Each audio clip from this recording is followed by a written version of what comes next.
Hi guys, welcome back. Okay, without further ado, gripe number two. In my previous video, I proved to you that the majority of people are only interested in the salacious gossip. Whether it is true or not is of lesser consequence. So, okay, let's talk about Harry and Meghan until the cows come home.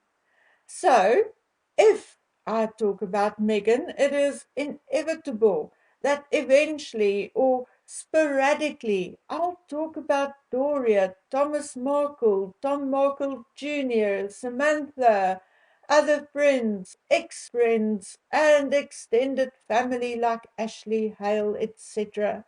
It is inevitable. They are part of Megan's story.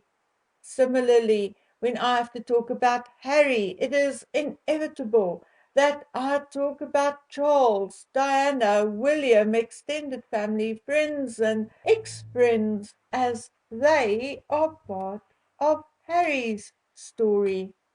Now, what I know about Doria comes from Samantha's book and the media, the little which is in the media. The same applies to Mr. Markle. My dealings or communications with Thomas Markle Jr. and Samantha has been cordial and respectful on both sides. Tom Jr. has a great sense of humor, and because I actually feel it is unfair towards him to constantly be drawn into or judged by Megan's actions, on the few occasions that we DM'd back and forth, I've made a point of not talking about Megan too much. He is a person in his own right with a life of his own, children and grandchildren. And that, my dears, is it. Nothing to see here. When it comes to Charles and Diana, though, it is completely different. I've known about Charles ever since I was old enough to read pictures in my mom's magazines. I've read about him from the day I could read more than two words in a sentence. I've seen him in black and white reels in shorts before the main feature in movie houses years before South Africa got television. And that, my dears, is a fact. Charles was 14, 15 when I was born. Like his mother, I have never known a life without him somewhere in the background. However, just like he had always been in newspapers and magazines for as long as I can remember, he is Harry's father, Harry's blood. And no matter how much Harry may have wished it to be different, it is what it is, and nothing will change it. And therefore, no one can expect me or anyone else to talk about Harry and never ever talk about his father. Yet it appears that some people do. Now, I did not promise you much on this particular channel. All I have ever promised is that I will try my best to be fair, and God alone knows I have tried. It is no secret that I'm not a fan of Charles. I made no secret about it. I didn't lie to you. I honestly and truly do not like him much. But I don't hate him.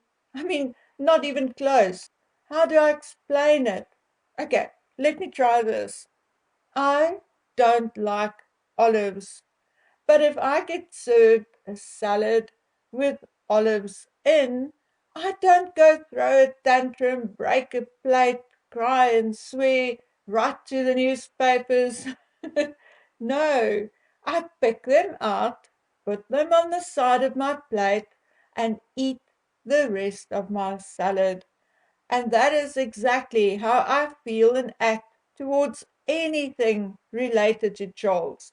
Yes, I really do not like olives. I don't even like to look at them. particularly the pimento olives or stuffed olives.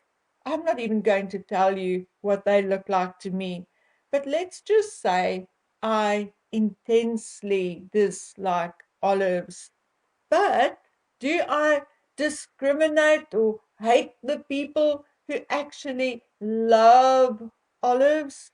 No, I accept we all have different tastes, likes and dislikes, and for a variety of reasons. But we can be fair about it, can't we? So, what is really scratching where it doesn't itch are these hateful messages and comments I get when I dare mention Uncle Charlie, the King of England.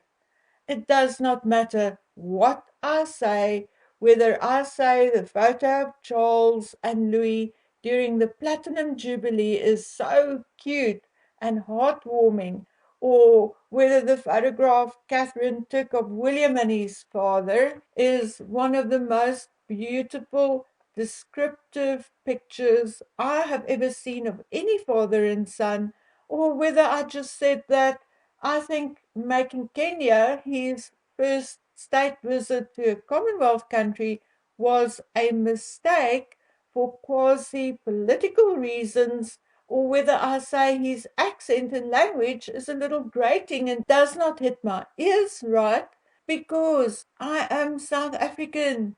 Yes, I said in my video, because I am South African. And we do not say things like, it is my most sincere wish. No, we say, it is my wish. We don't say, our most sincere condolences. No, we here in South Africa say, our sincere condolences. That is who I am, where I was born, and how I was taught. Now, I heard from some British, Canadians, Australians who told me they don't talk like that either. But we all agree that none of us grew up with a Queen Mother, went to posh schools, or are indeed royal. And you know what? In my video, I actually said as much. So I honestly failed to understand why some people think it is their duty to comment things like, stop hating on the king. Stop your vile narrative about King Charles. You are a hater. I'm unsubscribing. Oh, God. And that is without me even talking about anything I don't like the king is doing, saying, or not doing, or not saying, but purely because I mentioned the man in a video, or sometimes only in the title of a video, because obviously many of these people did not listen to the actual video. For me, it has actually become a game. I had to turn it into a game or make light out of it. Otherwise, I would not be here anymore making these videos. It would become so irritating. Anyway, like I said, for me it has become a game. And again, I can screenshot my statistics. Every time I mention Charles in a video, I lose plus minus 20 to 80 subscribers. Then I do my next video about Megan and I gain them all back. I mean, it's a joke. It has actually become a joke in our home. And all I can say is, come on, guys, grow up. Or then, at least, if you want to make a nasty comment or send me a nasty email, do me the courtesy and at least listen to the darn video. Anyway, all I can say is, guys, grow up. Something else you need to consider, and now I'm speaking directly to the guilty parties, is that you are not helping your or the king's cause at all. The more you do that, the more you threaten me, the more you send me vile email, vile DMs, and leave vile comments under the videos, the more irritable I get. and the more I have to battle to remain fair. That, my dears, is human nature. Anyway, guys, so that is it.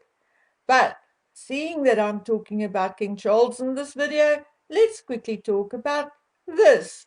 Let's do a little politics today. I see King Charles is going to give an opening address at the COP28 UN Climate Summit in Dubai. Remember, he was going to do so last year as well, but Liz Truss said no. And for all her failings, I think Liz Truss was right. This climate change issue has become far, and I mean far too politicized, has become a money racket. And guess what? It is actually falling apart. Even Canada, the woke Canada, are giving up in part on this net zero BS. Although, of course, they don't want egg on their faces and will never admit it, in writing at least, they are still supposedly committed to net zero by 2050. However, back at the ranch, on ground level and in real life, Trudeau's government decided to pause the carbon levy on heating oil in Atlantic Canada for at least 3 years. And I'm willing to bet that other areas will soon follow, because what is good for the goose is surely good for the gander. In any event, I think it is time the climate change warriors revisit their narrative. Remember how climate change and global warming are being used in the same sentence by these climate change warriors? Well, then, explain to me how a country in Africa managed to get snow in places in November. Well, maybe a new ice age? Well, that would be fine by me. Come on, bring on the woolly mammoths. I listened to this talk about electric cars and charging stations in Cape Town the other day, and I laughed so hard. The tears were streaming down my face, and the kids asked me why I was laughing, and I told them. And we started this whole back and forth, and eventually we were all rolling with laughter. Imagine owning an electric car here in South Africa. You will only be using it on Mandela's birthday and the Rugby World Cup. Imagine wanting to visit your mother in another province or in a small town. What you gonna do, bro? Walk back? Leaving your vehicle at a charging station for 2 to 10 hours. Guaranteed your tires are gone by the time you get back. Oh shit, pal. What you gonna do when Eskom decides last minute to change their load shedding schedule? No, thank you. Bring me my petrol guzzling car, or then a horse. Oh heck, I hear the horse's fart also adds to carbon emissions. Okay, guys, before this becomes ridiculous, let me wish you all well and say bye.